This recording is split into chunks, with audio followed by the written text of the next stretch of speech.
बिस्मिल्लाहिर्रहमानिर्रहीम अस्सलामुअलैकुम। So basically ये जो है हमारे पास पार्ट टू है हमारे के सिलेक्टर प्रॉब्लम का। पहले जो पार्ट में हमने ये देखा था कि के सिलेक्टर का एल्गोरिथम किस तरह से काम करता है, और आज हम ये देखेंगे कि जो हमने पहले पिवट सेलेक्ट किया था, यानी कि के सिलेक्टर प्रॉब्लम क्या थी कि जिसमें हमने केथ मिनिमम फाइंड आउट करना था। यानी आपके पास अगर एक अरे है जिसमें कुछ सर्टेन एलिमेंट्स पड़े हुए हैं जैसे 5 4 -1 0, तो के सिलेक्ट वन का मतलब है कि मिनिमम वैल्यू फाइंड आउट करना जो कि 0 है। इसी तरह से सिलेक्ट जो हमारे पास टू इंडेक्स के साथ अगर सेम अरे हम भेजे उसका मतलब है कि सेकंड मिनिमम फाइंड आउट करना जो कि ये एंड सो ऑन। तो हमने केथ मिनिमम फाइंड आउट किया था इन पार्ट ए। और अब हम ये देखेंगे कि जो उस एल्गोरिदम के अंदर हमने पिवट सिलेक्शन की थी, हमने एक वैल्यू पिक की थी उस अरे के अंदर से, और हमने कहा था कि उस वैल्यू के एक तरफ हमने उससे सारे छोटे एलिमेंट्स रख देने हैं और उसके एक तरफ लार्जर एलिमेंट्स रख देने हैं। तो राइट साइड और लेफ्ट साइड के रे में हमने स्प्लिट किया था। इस लेक्चर में हमने ये देखना है कि ये पिवट किस तरीके से सिलेक्ट होता है। अच्छा, अब क्वेश्चन ये है कि अच्छा पिवट कैसे सिलेक्ट किया जाए। इसके ऊपर हमने थोड़ी सी डिस्कशन की थी पिछले लेक्चर के अंदर ही। और लेकिन ये है कि पिवट सेलेक्ट करने के लिए पहले तो हमें ये देखना पड़ेगा कि वर्स्ट केस सिनेरियो में हमारे साथ क्या हो सकता है। यानी वर्स्ट केस सिनेरियो का मतलब है कि कौन सा ऐसा पिवट सिलेक्ट हो जाए कि जिसके बाद आपकी अरे जो एक सिंगल अरे जो थी पहले वो स्प्लिट हो और आपका आगे से काम खराब हो जाए, यानी कि आपके आगे बहुत ज्यादा टाइम लगना शुरू हो जाए। जैसे मे बी आप इस अरे के अंदर से, जैसे कि -1 0 4 और 5 के अरे में से अगर आप 5 को लेट से पिक कर लेते हैं तो आपकी जो लेफ्ट साइड के एरिया उसके अंदर सारे एलिमेंट्स चले जाएंगे और 5 आपका पिवट सेलेक्ट हो जाएगा, और इधर राइट साइड के अंदर कुछ भी नहीं जाएगा। तो क्या ये वर्स्ट जो है वो आपका पिवट सिलेक्शन हो गई, क्योंकि इसके बाद अब जब दोबारा इसके ऊपर अपना सिलेक्ट अप्लाई करते हैं और फिर लेट्स अगेन आप 4 को सिलेक्ट कर लेते हैं, तो आपका काम डिवाइड तो नहीं हुआ, आपका काम अगेन एक लीनियर वे में नीचे फिर से जो है वो उतना का उतना ही रह रहा है। तो पहले तो हमें ये देखना है अच्छा से पिवट सिलेक्ट करने के लिए कि कोई ऐसा बुरा आदमी है या कोई ऐसा बुरा सिनेरियो है जो आपको हमेशा मजबूर कर रहा है कि आपका वर्स्ट पिवट सिलेक्ट हो जाए।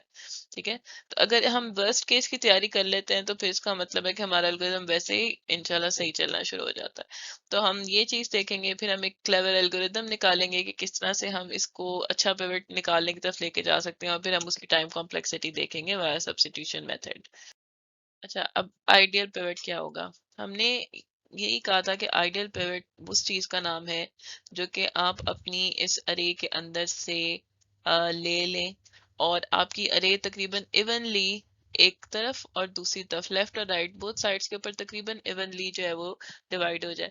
जिसमें हमने कहा था कि हमें ये पता होना जरूरी है कि इस जो पर्टिकुलर अरे का मीडियन कौन सा है, और अगर हमें मीडियन पता होगा तो यानी मीडियन का मतलब है कि सेंट्रल मिड जो है आपकी पूरी अरे का, जो हमें कैसे अमूमन पता चलता है कि जब हम अपनी अरे को सॉर्ट करके लिख रहे होते हैं तो हम तकरीबन अंदाजा कर लें, लेट्स से कि अगर यहाँ पे मैं 4 को मीडियन ले लेती हूँ तो 3 मेरे इस तरफ लेफ्ट साइड के एरिया में चले जाएंगे और 2 जो है वो मेरे पास इधर चले जाएंगे।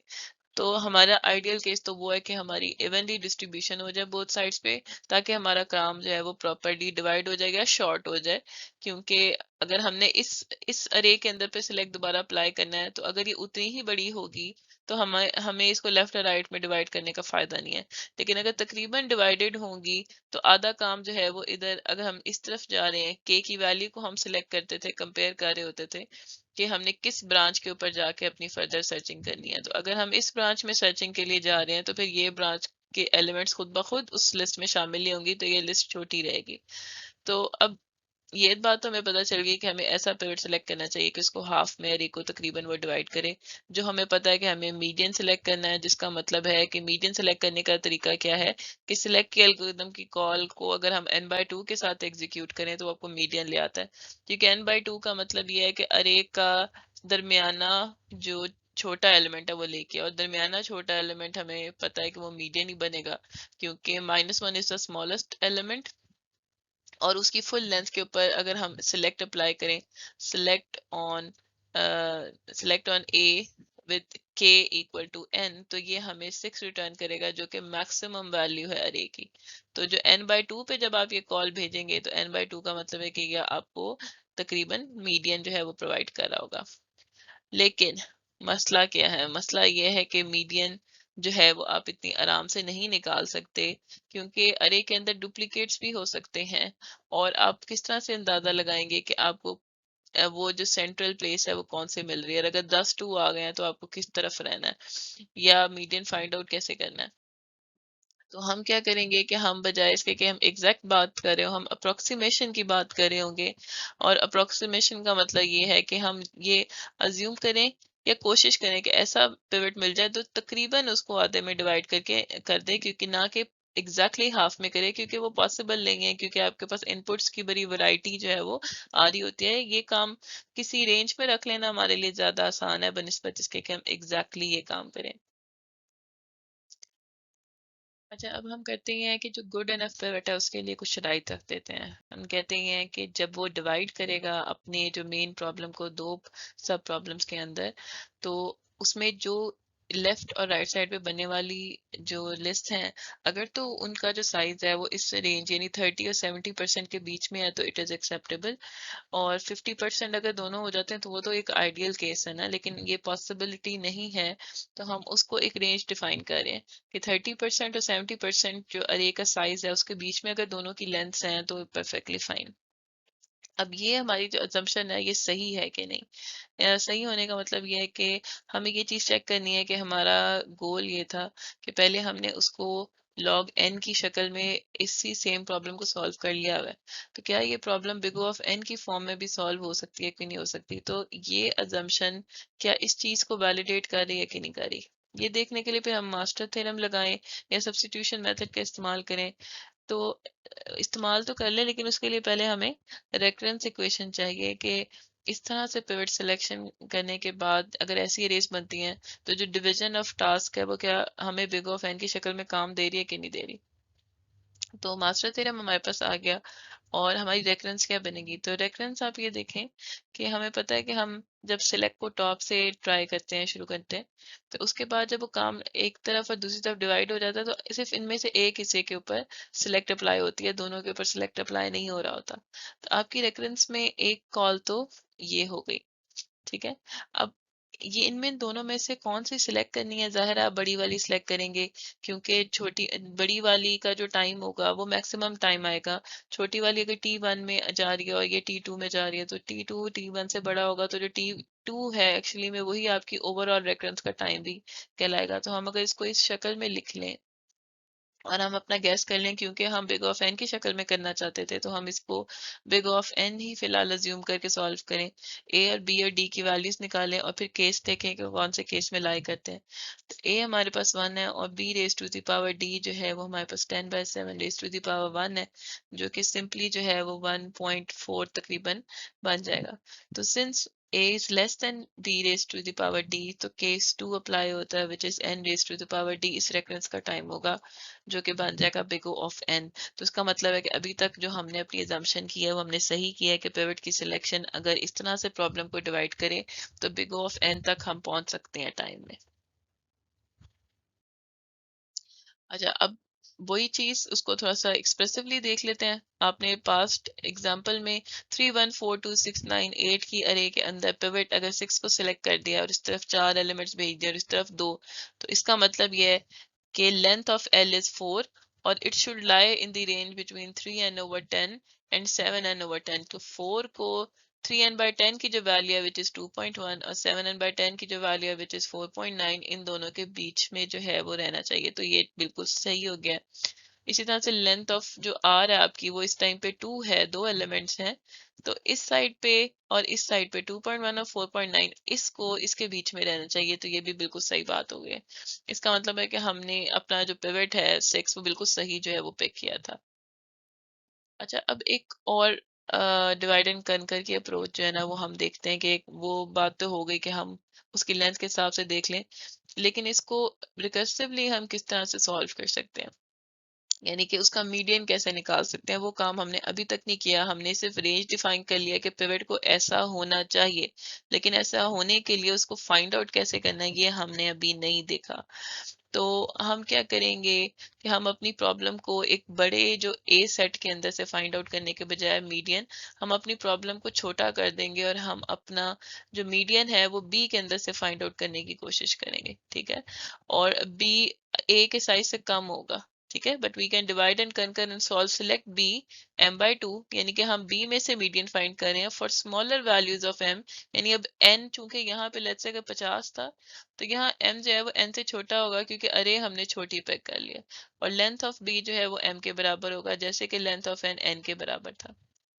हम करेंगे क्या कि हम अपनी बड़ी जो अरे जो a है, a अरे है, उसको डिवाइड करेंगे और डिवाइड करके मल्टीपल छोटी छोटी अरेज बना देंगे, और उन छोटी छोटी अरेज में से उनके जो है ना वो मीडियंस निकालेंगे। इसका मीडियन आ गया, इसका मीडियन आ गया, इसका इसका उसका आ गया। तो इन सारे मीडियंस को, जो मीडियंस आपके पास आ गए हैं, मीडियन 1, मीडियन 2, मीडियन 3, मीडियन 4, इन सारे मीडियंस के अंदर से जो मीडियन निकलता है वो मीडियन ऑफ सब मीडियंस होगा, जो कि आपकी अरे का एक्चुअल मीडियन होगा, और इसी को हम पिवट के तौर पे सिलेक्ट करेंगे। अब ये लेमा क्या कहता है हमारे पास कि मीडियन ऑफ सब medians is close to the median, यानी अगर आप सारे छोटे छोटे मीडियंस का मीडियन निकालते हैं तो वो आपकी अरे के एक्चुअल मीडियन के इक्वल होता है, ठीक है। तो it is actually median of your whole thing, it is approximately, तकरीबन उसके जो है ना वो बराबर है आपकी एक्चुअल अरे के मीडियन के, और यही आपका आइडियल पिवट होगा। अच्छा, अब किस तरह से इस एल्गोरिथम को सॉल्व करेंगे, तो हमारे पास जो चूज पिवट का काम है कि पिवट कैसे सिलेक्ट करना है अरे में से, वो अभी हम सिर्फ एम्बिगुअस रख रहे थे, अब हम उसको देखने लगे हैं कि उसका एल्गोरिथम क्या होगा। तो लेट्स से हमारे पास ये अरे आ गई पूरी, इस अरे को हमने डिवाइड कर दिया है 5-5 के चंक्स में, ठीक है, छोटी छोटी अरेज में हमने डिवाइड कर दिया है। और n आपके पास टोटल साइज था, तो 5 में आप डिवाइड करेंगे तो m ये आपके क्या हो जाएंगे, टोटल नंबर ऑफ ग्रुप्स, कि कितने ग्रुप्स में आपने उसको डिवाइड जो है वो करना है। ऐसे ही ना, अगर n 50 है तो इसका मतलब है कि 50/5 10 ग्रुप्स बनेंगे, तो m 10 होगा। अब यहाँ पे हमने इसको डिवाइड कर लिया, और फिर हमने क्या किया, इन सब में फॉर अब i इक्वल टू m, इन सारे ग्रुप्स में हमने कोड चलाना है और हर ग्रुप का अलहदा से मीडियन फाइंड आउट करना है। तो हर ग्रुप, ये ग्रुप 1 है, ग्रुप 2, 3, 4, इन सब का मीडियन फाइंड आउट किया, तो ये हमारे पास हाईलाइटेड कलर में जो है वो वैल्यू आ गई, और हमने इनको इनका रिस्पेक्टिव पिवट कह दिया, ये p1 है, ये p2 है, ये p3 है, ये p4 है, और ये p5 है। अब मीडियन फाइंड आउट करने के बाद हमने क्या करना है कि हमने उन मीडियंस के अंदर से मीडियन अगेन निकालना है। तो वो जितने भी मीडियंस आपके पास आए होंगे p1 से लेकर m तक, क्योंकि नंबर ऑफ ग्रुप्स हैं वो m है, तो हमने उनका मीडियन निकालना है। तो हम इसके ऊपर सिलेक्ट की कॉल चलाएंगे पिवट अरे के अंदर, और विद n/2, तो इनका जो मिड आएगा वही हमारा फाइनल जो है वो मीडियन होगा। अब ये क्वेश्चन क्या है कि यहाँ पे देखें, हमारे पास चूंकि 25 की अरे थी, 5 ग्रुप्स थे, तो 5 का हमने जब हाफ लिया सील लेके तो 3 आ गया, तो इसकी जो सिलेक्शन है 6 आ गया, तो ये जो 6 वैल्यू है ये हमारी पिवट के तौर पे सिलेक्ट हो गई है। अब वो जो पी आता है आपके पास सिलेक्ट कॉल करने से, वो आपका फाइनली वो हो जाएगा, एक्चुअल अरे का मीडियन हो जाएगा। तो होगा क्या कि हमने इस पूरी अरे में से जो मीडियन फाइंड आउट किया है वो 6 है, उसके बाद हम इसी 6 की बेस के ऊपर पार्टीशन करेंगे। तो आप ये देखें कि जो पार्टीशन हुई है वो तकरीबन उसी रेंज में होगी जिस रेंज का हमने जिक्र किया था। तो अप्रॉक्सीमेटली हाफ में डिवाइड नहीं हुआ, लेकिन तकरीबन तकरीबन जो अरे का जो स्ट्रक्चर है लेफ्ट और राइट का, वो कुछ इससे मिलता जुलता बन गया है।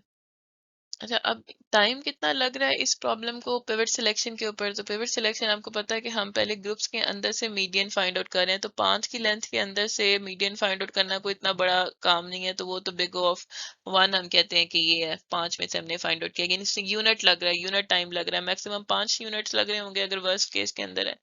तो अगर हम इसको m ग्रुप्स के ऊपर ट्राई करेंगे, तो टोटल इसका मतलब है कि हमने n एलिमेंट्स के ऊपर जो है ना वो एग्जीक्यूशन रनिंग की है। तो इसका मतलब है कि मीडियन फाइंड आउट करने का जो काम है वो एक्चुअली में हमें तकरीबन बिग ओ ऑफ n की जो है ना वो फॉर्म में हम कर रहे होंगे।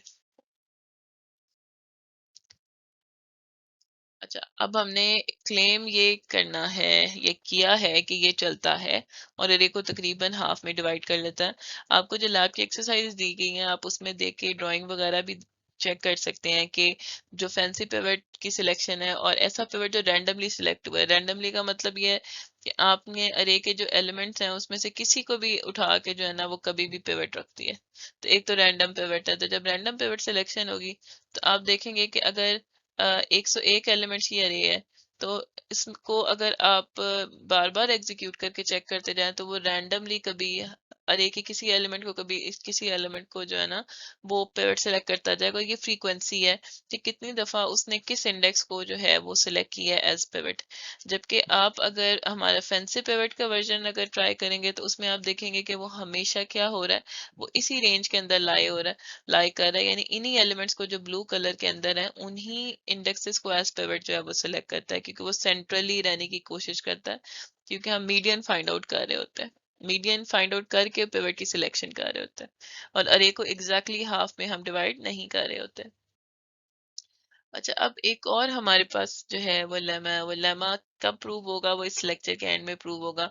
लेकिन हम ये कहते हैं कि हम ऐसा पिवट सिलेक्ट करें, if we choose the pivots like this. अगर हम पिवट्स इस शक्ल में ढूंढते हैं जैसे अभी हम काम कर रहे हैं, तो हमेशा ये होगा कि जो लेफ्ट साइड के रे की लेंथ है वो 7n/10 +5 से हमेशा कम रहेगी, और राइट साइड की जो लेंथ है वो 7n/10 +5 से हमेशा कम रहेगी। हमने क्योंकि ये प्रोपोजिशन की थी ना, शुरू में हम शुरू हुए थे कि वो 3n/10 से बड़ी होगी और उससे कम होगी 7n/10 से। तो ये हम क्यों लेके चले थे, क्योंकि ये सारा तरीका करने के बाद होगा यही कि जो आपके पास पिवट आ रहा होगा उस पिवट की बेस पे जो डिवीजन हो रही होगी वो कुछ इसी शक्ल में हो रही होगी। इसका प्रूफ इंशाल्लाह इस स्लाइड के एंड के ऊपर है। तो जो कि एक्सप्रेसिवली वो यही बात है कि 3n/10 से जो है वो बड़ा होगा, और 7n/10 से आपकी जो लेफ्ट और राइट की जो वैल्यूज हैं वो छोटी होंगी। तो इसी विंडो के अंदर जो है वो आपके पिवट्स लाई कर रहे होंगे, इससे बाहर नहीं निकलेंगे। तो यहाँ पे अगर n 100 है तो आप देख सकते हैं कि 3n/10 की जो वैल्यू है वो क्या बनती है, इट इज एक्चुअली 30, और 7n/10 की वैल्यू बनती है 70। तो अब यहाँ देखें कि तकरीबन यहाँ से काम शुरू हो रहा है और तकरीबन इधर काम जा रहा है। तो ये जो आपकी विंडो है ये वही है जिसके एक्सप्रेशन हम आपको शुरू से बता रहे हैं। ठीक है, एक्चुअली होता अमूमन ये है कि रैंडमली जो पिवट्स चल रहे होते हैं, जो रैंडम सिलेक्शन है वो ज़्यादा बेहतर चल रही होती है। लेकिन ये कि हमें सोचना होता है अपने वर्स्ट केस के हिसाब से। यानी वर्स्ट केस का मतलब है कि हमेशा ये ना हो कि रैंडमली भी कोई वर्स्ट पिवट बार बार सिलेक्ट होता जाए, यानी मे बी 100 लेट से बार बार सिलेक्ट हो रहा है। अगर इवन रैंडम केसेस के अंदर भी, या जो कोड है उसको अगर कोई हमलावर हो गया है, कोई अननोन पर्सन है, वो फोर्स कर रहा है पिवट की सिलेक्शन यहाँ पे, जिसका मतलब ये है कि आप वर्स्ट केस को कंसिडर कर रहे हो। तो रैंडम केस आमतौर पे सही चल जाता है अनलेस कोई हमेशा ही कोई पिवट की सिलेक्शन खराब ना हो रही हो। अच्छा, अब रनिंग टाइम पहले बात कर लेते हैं कि जो हम अगर ज्यूम कर लें कि अभी सारा कुछ सही जा रहा है तो हमारी रेफरेंस रिलेशन क्या बनेगा। तो हमारा रेफरेंस रिलेशन आप थोड़ा सोचें पहले कि इस प्रॉब्लम के तहत क्या हो रहा है। तो हमारा कोड ये था, इस कोड में हमने कहा था 50 से कम हो तो मर्ज सॉर्ट, और ये तो हमें पता है कि लॉग ऑफ n टाइम्स इतना पोर्शन है। फिर पिवट सिलेक्शन हुई है, पिवट सिलेक्शन आप फैसला करें कि हमने बिग ऑफ n की फॉर्म में की थी। फिर हमने पार्टीशन किया है, पार्टीशन भी हम लीनियरली कर रहे थे, और इस तरफ जो है क्योंकि आधे कुछ एलिमेंट्स को एक तरफ भेज लेना होता है, कुछ को इधर, तो वो एक एक करके सिलेक्ट करते हैं तो बिग ऑफ n ही हो जाता है। इसी तरह से जब ये तो सिंपल यूनिट टाइम है कि अगर तो लेंथ उससे मैच कर जाती है तो पिवट रिटर्न कर दे, अदरवाइज सिलेक्ट दोबारा कॉल हो रहा है विद k एलिमेंट्स, और यहाँ पे दिस। तो यहाँ पे जो आपकी जो रेकरेंस है वो अपने आप को दोबारा कॉल करने की कोशिश कर रही है इधर और इधर। एक दफा सिलेक्ट कॉल हो रहा है यहाँ पे, चूज पिवट के अंदर भी हम सिलेक्ट को कॉल करते हैं। तो अब देखते हैं कि क्या काम होगा। हाँ, तो अब हम ये देख रहे थे कि रेफरेंस कैसे लिखनी है। अच्छा, रेफरेंस में हमें ये पता था कि एक पिवट सिलेक्शन के ऊपर हमने सिलेक्ट को कॉल किया था। तो रेफरेंस बनती ही इसी तरह से है कि आपने मेन फंक्शन को कॉल किया और मेन फंक्शन हमारे पास सिलेक्ट था, और आपने कितनी दफा सेम फंक्शन को दोबारा कॉल किया और विद कितने एलिमेंट्स, यानी कि कितनी ब्रांचेस जो है वो आपकी इसके हिसाब से बन रही हैं और कितने एलिमेंट्स के साथ आप इसको कॉल कर रहे हैं। ठीक है। तो हमारे हम अपनी जो रेकरेंस को, अपने जो सिलेक्ट के फंक्शन को दो दफा कॉल कर रहे होते हैं। एक दफा जब हम पिवट की सिलेक्शन कर रहे होते हैं, हमने 5 के सेट्स में डिवाइड करके सबका जो मीडियन फाइंड आउट कर लिया, और वो टोटल मीडियंस हमारे पास पीएम थे, और हमने इनके ऊपर सिलेक्ट का ऑपरेशन दोबारा परफॉर्म जो है वो किया था। तो ये एलिमेंट्स जो इसके कितने थे, वो हमारे पास एम थे, और एम हमें पता है किसके बराबर था, n/5। तो ये जो आपकी रेकरेंसी हमने एन की फॉर्म में लिख दी कि एक कॉल तो ये हो गई। फिर एक कॉल हम करते हैं उसको, जब हम बाहर पिवट सिलेक्शन के बाद अब अरे के साइज के ऊपर जनरली दोबारा सिलेक्ट का ऑपरेशन जो है वो परफॉर्म करते हैं, क्योंकि आपने इस तरफ लेफ्ट साइड, राइट साइड और लेफ्ट साइड के ऊपर दो अरेज बनाई होती हैं, और पिवट की सिलेक्शन के बाद आपने किसी इनमें से एक साइड के ऊपर वो ऑपरेशन दोबारा परफॉर्म करना होता है। अब वो एक साइड की जो मैक्सिमम हमने कहा था रेंज है, वो 7n/10 से क्रॉस नहीं करती कभी। तो वो जब 7n/10 से क्रॉस नहीं करती और एक ही कॉल है, तो रेफरेंस में ये एक दूसरी कॉल सिलेक्ट हो गई है जो 7n/10 है, तो हम ये अज्यूम करें मैक्सिमम यही हो सकता है। मिनिमम तो हमें पता है कि 3/10 है। तो मैक्सिमम केस में ये टर्म डोमिनेट करेगा, तो हमने इसी को लिख दिया। हमने इस रेफरेंस को इस तरीके से नहीं लिखा कि ये 3n/10, क्योंकि फिर हम यहाँ पे इक्वलिटी चेक नहीं लगा सकते फॉर बड़ी वैल्यूज। तो Tn 7n/10 का मतलब ये है कि रेफरेंस का टाइम इससे कम हो सकता है इस इनके टोटल टाइम से, लेकिन इससे ज्यादा नहीं होगा। तो अगर इसको अब आप सॉल्व करें पॉज करके मास्टर थ्योरम या किसी सब्स्टिट्यूशन मेथड से, देखें कि क्या हमारा जो टाइम है इस एल्गोरिदम के तहत वो बिग ऑफ एन आ रहा है कि नहीं आ रहा। ठीक है, +5 को हमने वैसे ही ड्रॉप कर दिया, क्योंकि हमें पता है कि कांस्टेंट को हम थोड़ा सा जरा लीलियंसी दे सकते हैं, हम उसको छोड़ सकते हैं। अब इसको थोड़ा सा खुद अपने हाथ से भी वर्क अराउंड करके देख सकते हैं कि कांस्टेंट के हटाने से क्या वैसे ही आंसर आ रहा है कि नहीं। तो सब्स्टिट्यूशन मेथड से प्रूफ करते हैं इसको, और सब्स्टिट्यूशन मेथड से जब हम इसका गेस जनरेट किया वो बिग ऑफ एन है, और big O of n generate करने के बाद फिर हम उस प्रूफ को अगर उसे प्रूफ करें तो हम कंक्लूड आराम से कर सकते हैं कि सब्स्टिट्यूशन मेथड से भी बिग ऑफ एनी टाइम आ रहा है, जिसका मतलब है कि काम बिल्कुल सही चल रहा होगा। अच्छा, हमने अब रिकैप करते हैं और फिर हम अपने प्रूफ की तरफ जाते हैं। हमने क्या किया, हमने आइडियल पिवट का फैसला किया था कि मीडियन फाइंड आउट करना है। फिर हमने कहा था कि मीडियन को हम अप्रोक्सीमेट करने की कोशिश करेंगे, और फिर हमने मीडियंस ऑफ मीडियंस निकाले थे और डिवाइड एंड कंकर की अप्रोच की थी, और हमारा काम हो गया था। अब हम अपना लेमा प्रूफ करेंगे इंशाल्लाह। चलें, अब हमने ये कहा था कि ये चीज होल्ड करती है, दोनों जो हमारे पास अरेज बनती है उनका साइज इस रेंज से कम ही होता है। अब इसको देखते हैं कि ये कैसे निकाला है। अच्छा, सो लेट्स से आपके पास ये पूरी आपकी लिस्ट थी, और आपने इसको एम सब ग्रुप्स में डिवाइड कर दिया जिनका साइज 5 था। इस तरह से किया तो ये हो गया। फिर हमने इसका मीडियन सिलेक्ट करेंगे। अच्छा, मीडियन सिलेक्ट करने से पहले हमने क्या किया, इसको सॉर्ट कर लिया ताकि हमें आसानी से पता चल जाए कि इसका सेंट्रल एलिमेंट कौन सा है। तो दिमाग में सॉर्ट करें इसको आप अपने। तो उसके बाद सॉर्ट करने के बाद इसमें से हम मीडियन निकालेंगे। तो मीडियन हमारे पास आ गया 8, 6, 10, 4 और 7, हर सबसेट का एक एक मीडियन। अब उसके बाद हमने फिर इन सारे सबसेट्स को आपस में सॉर्ट करना है विद रिस्पेक्ट टू जो मीडियन। तो आप देखें 4 वाला जो सबसेट है इधर आ गया, 6 वाला सबसेट इधर है, 7 वाला इधर है, तो हमने चीजें जरा आगे पीछे कर दी हैं। अब क्वेश्चन ये है कि मीडियन से छोटे कितने एलिमेंट्स हैं। मीडियन हमें इन सब का पता चल गया ना कि मीडियन जो सब मीडियंस फाइंड किए थे उनका सेंट्रल मीडियन ये हो गया, ये पूरी अरे का हमने कह दिया मीडियन है। अब ये हमारा पिवट भी हो गया, लेकिन इससे छोटे कितने एलिमेंट्स हैं वो आप सोच के मुझे बताएं।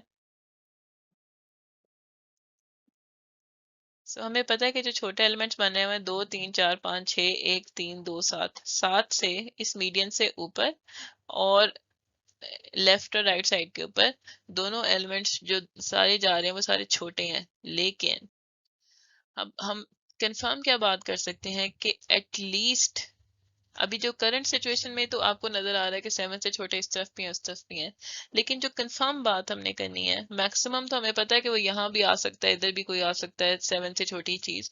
लेकिन कंफर्म जो आती है कि इस सेंट्रल सबसेट से छोटे एलिमेंट्स जो हैं वो इसके पीछे लेफ्ट साइड के ऊपर और टॉप के ऊपर होंगे।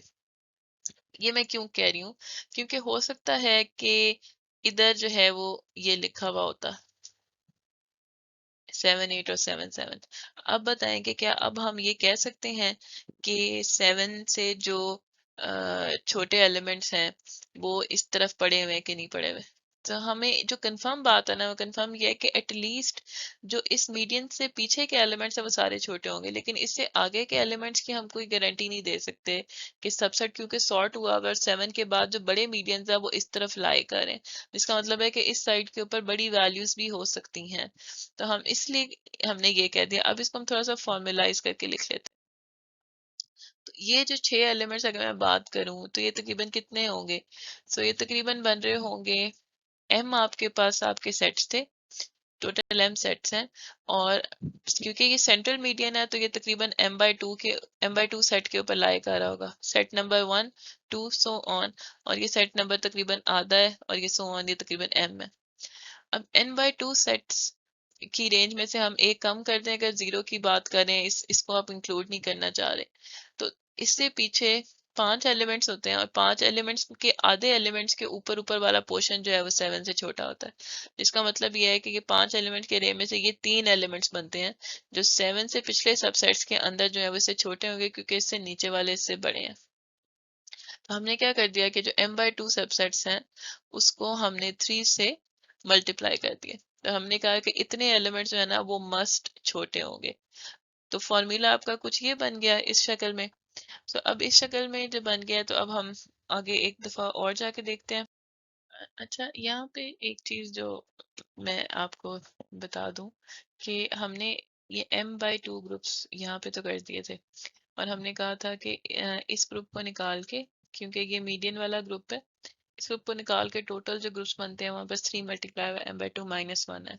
लेकिन एक केस जो यहाँ पे देखना है वो ये कि हमारे पास, क्योंकि हमने ग्रुप्स बनाया था और फिर मीडियन के बेस पे सॉर्टिंग की थी, तो लेफ्ट ओवर ग्रुप वो है ये वाला, जैसे इस केस में जिसमें आखिरी जो एलिमेंट्स बच जाते हैं वो हम आखिरी ग्रुप में जो है वो भेज देते हैं। अगर आखिरी ग्रुप में लेट्स से एक ही एलिमेंट चला जाता है, ठीक है, जो कि 7 होता है, ये भी नहीं है, ये भी नहीं है, ये भी नहीं है, तो उस केस में उससे छोटा तो कोई एलिमेंट जो है वो नहीं बन रहा होगा। ठीक है, तो यानी कि वो ग्रुप जो है वो इधर रिप्लेस होने के बजाय यहाँ पे कहीं स्टार्टिंग में आ जाता है, और हमने कहा था कि टॉप और लेफ्ट साइड के ऊपर होंगे। तो ऐसे ग्रुप को भी हमने जो है ना वो कैटर करना होगा, यानी इस तरफ काटने के बजाय अगर मैं आपको एग्जांपल दे दूं कि चलें ये कंप्लीट है और यहाँ पे सिर्फ और सिर्फ 2 बच जाता है, ये 3 नहीं होते, सॉर्ट करके ये आ जाता है, यही इसका मीडियन होता है। तो ऐसे केसेस को इस तरह तो वो नहीं ना उसके अंदर शामिल होगा, वो वाला ग्रुप, उसके 3 एलिमेंट शामिल नहीं हो सकते। तो हमने थोड़ा सा और उसको अपनी जो इक्वेशन को थोड़ा और स्क्वीज करने के लिए, या एटलीस्ट की शर्त को लगाने के लिए, हम एक दफा उसमें से एक ग्रुप और माइनस कर देते हैं और थोड़ा सा केयरफुल हो जाते हैं।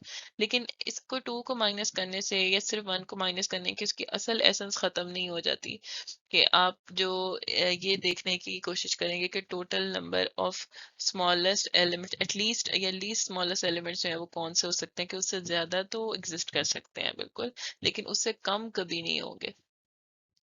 कि अब इस इनसे बड़े एलिमेंट्स पिवट से जो है वो कौन से होंगे। तो अब वो किस तरह से होगा। ऑब्वियसली जो आपका टोटल लेंथ का साइज है, आपके लेंथ का जो भी साइज बनता है मीडियन निकाल के, उसमें से आप जो आपने फाइंड आउट किए हैं पहले एलिमेंट्स, ये एलिमेंट्स हैं स्मॉलेस्ट। अब अगर आप इन बाकियों में से अपने एन साइज में से स्मॉलेस्ट माइनस कर देंगे तो आपके पास आपके लार्जेस्ट एलिमेंट आ जाएंगे।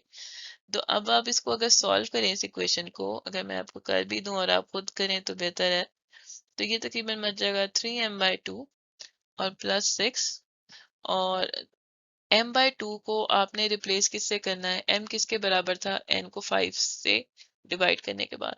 तो हम यहाँ पे ये करेंगे n-1 -3n/10 +6, जिसका मतलब ये है कि इसको थोड़ा सा रीअरेंज करें, ये इस तरफ और यहाँ पे +5, और इधर आ जाएगा 10n -3n/10 +5, और ये आ जाएगा 7n/10 +5। यानी जो ये है ये इस साइड के तकरीबन इक्वल आ रही है, जो क्या बात कर रही है कि दोनों साइड्स जो हैं वो इक्वल हैं। जो हमने लेमा कहा था कि जो अरे का साइज है वो इस रेंज से बाहर नहीं निकलेगा, तो वो बिल्कुल वैलिडेट हो गई है बात। इसी तरह से सेम पैटर्न के ऊपर आप राइट साइड वाले पोर्शन को भी कर सकते हैं, और हम ये कंक्लूड कर सकते हैं कि इस तरह की पिवट सिलेक्शन से जो डिस्ट्रीब्यूशन होगी वो बिल्कुल तकरीबन अप्रोक्सीमेटली इवन होगी, और जिससे आपका जो टाइम है आपकी रेकरेंस का वो बिग ऑफ एन ही लग रहा होगा।